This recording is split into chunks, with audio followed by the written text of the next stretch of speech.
Hi everyone, welcome to Goal Achievement. I am Ruby Yadav. चलो आज हम क्लास 7 ज्योग्राफी की बुक के चैप्टर 1 और ये वीडियो पार्ट 3 होने वाला है। तो आज हम अच्छे से पढ़ेंगे, ठीक है। आपने क्या मतलब दोनों वीडियो देख लिया है क्या? अगर देखे होंगे तो ये चैप्टर भी मतलब ये नेक्स्ट वीडियो भी समझ में आएगा, यानी कि जो भी टॉपिक है वो समझ में आएंगे। तो चलो आज हम पढ़ने वाले हैं। आज का टॉपिक है व्हाट इज़ इकोसिस्टम। इकोसिस्टम होता क्या है? तो चलो हम इकोसिस्टम के बारे में पढ़ने जा रहे हैं, लेकिन मैं आपको पहले ही बता देती हूँ इकोसिस्टम मतलब क्या होता है। Interaction between two living thing या फिर नॉन लिविंग थिंग, इन दोनों के बीच में जो इंट्रैक्शन होता है ना, उसे हम क्या कहते हैं? इकोसिस्टम कहते हैं। मतलब क्या है कि इंट्रैक्शन मतलब इन दोनों को एक दूसरे से मतलब है। सिम्बायोसिस रिलेशनशिप जैसे नहीं होते, वैसे इन दोनों को एक दूसरे से मतलब है। तो चलो हम पढ़ते हैं। At an NCC camp that Ravi's class was attending. NCC camp लगे हुए थे तो उसमें रवि ने क्लास अटेंड की थी। जैसे explain what is the heavy downpour it remind me my home in Kerala.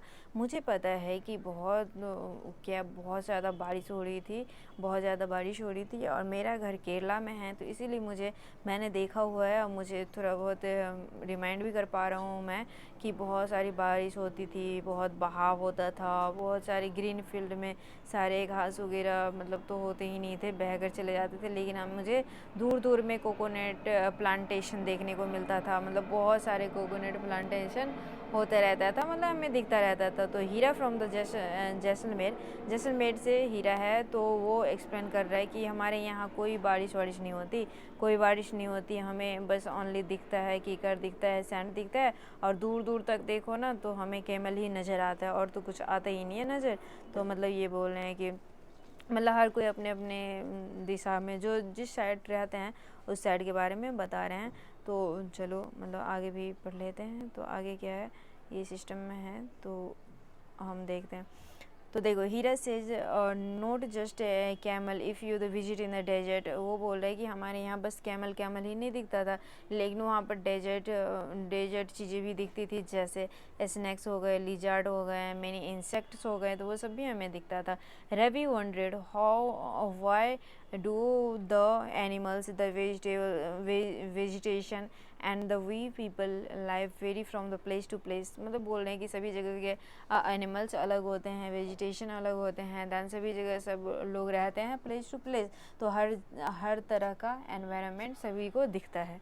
किसी कहीं पर बारिश ज़्यादा हो रही है तो किसी पर कहीं पर मतलब धूप ज़्यादा हो रही है, तो हर कुछ होती रहती है ना। तो all plants animals and human beings depend on the their immediately surrounded. ठीक है, तो मतलब क्या बोल रहे हैं, प्लांट एनिमल पे डिपेंड है, एनिमल प्लांट पे डिपेंड है, ह्यूमन बींग्स एनिमल प्लांट पे डिपेंड है। तो इन चीज़ों में होते जा रहे हैं। Often they are also dependent on each other. This relationship between living thing as well as the relation between the living and their surrounded from the ecosystem. मतलब क्या बोल रहे हैं कि मतलब जो रिलेशन होता है ना, relation between the living thing, चाहे लिविंग थिंग हो या फिर as well as the non living thing, तो इन दोनों के बीच के जो रिलेशन होते हैं ना वो हमारे एनवायरनमेंट में, तो उसे हम इकोसिस्टम बोलेंगे। क्या बोलेंगे? इकोसिस्टम। जैसे आपको मैंने कहा ना कि दो जने होते हैं, दो चीज़ों के बीच में इंटरेक्शन होता है, तो दोनों को एक दूसरे से लेना देना होता है ना।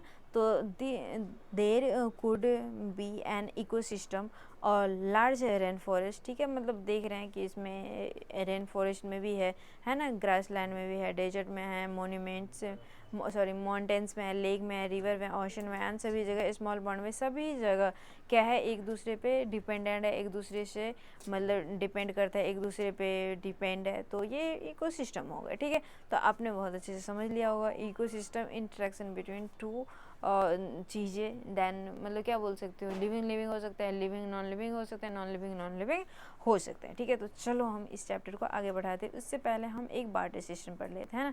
बार्टर सिस्टम के बारे में समझ लेते हैं कि ये बार्टर सिस्टम होता क्या है। तो अब देखो, मतलब ये जो है ना बार्टर सिस्टम का मतलब ये होता है कि it is the trade in which goods are exchange use of money.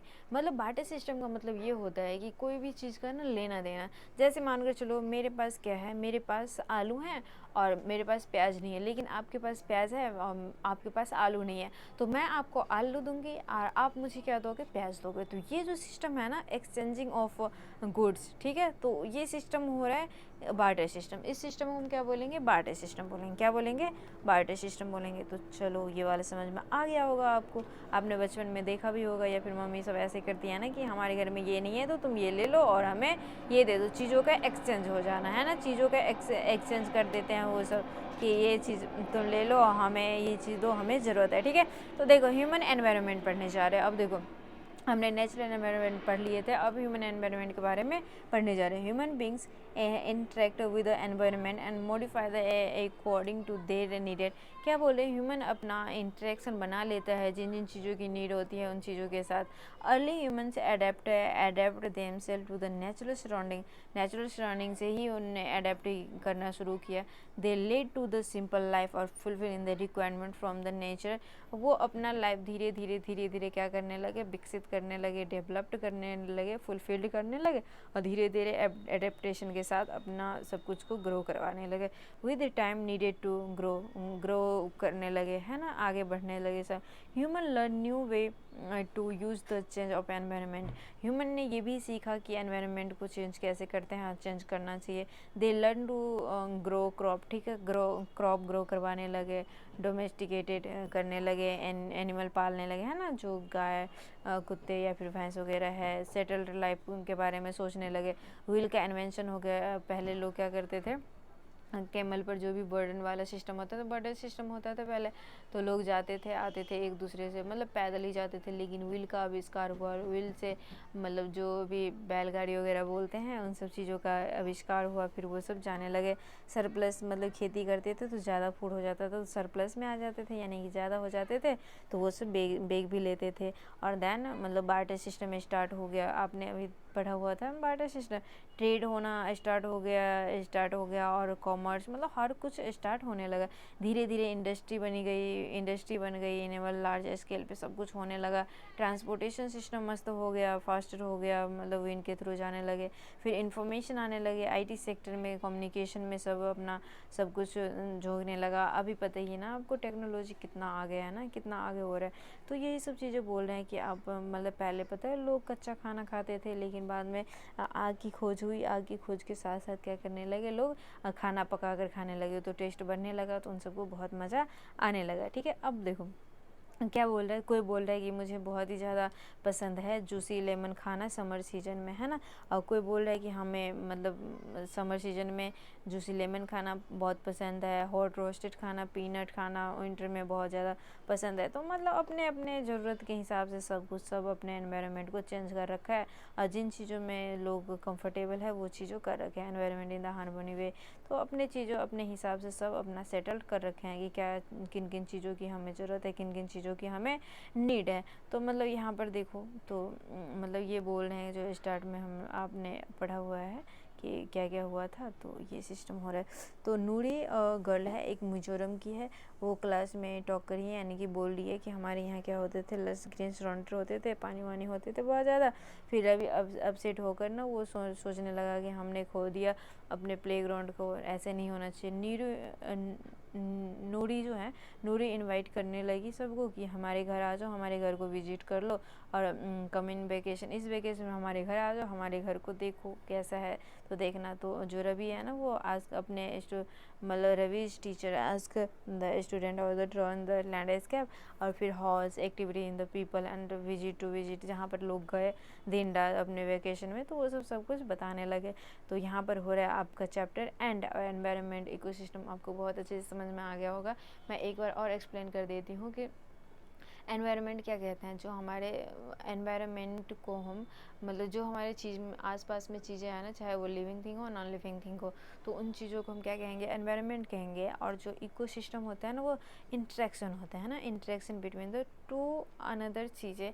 तो मतलब वो उसमें living thing non living thing भी आ सकते हैं, लिविंग नॉन लिविंग भी आ सकता है, और नॉन लिविंग भी आ सकते हैं। तो यहाँ पर ये चैप्टर हो रहे हैं। एंड अगर आपको क्वेश्चन आंसर मुझसे सॉल्व चाहिए तो आप मुझे कमेंट बॉक्स में कमेंट करना कि मुझे क्वेश्चन आंसर चाहिए, तो मैं बाद में कि इस पर एक वीडियो बना दूँगी और अभी आज के लिए मतलब ये चैप्टर एंड है, तो आपको बहुत अच्छे से समझ में आ गया होगा।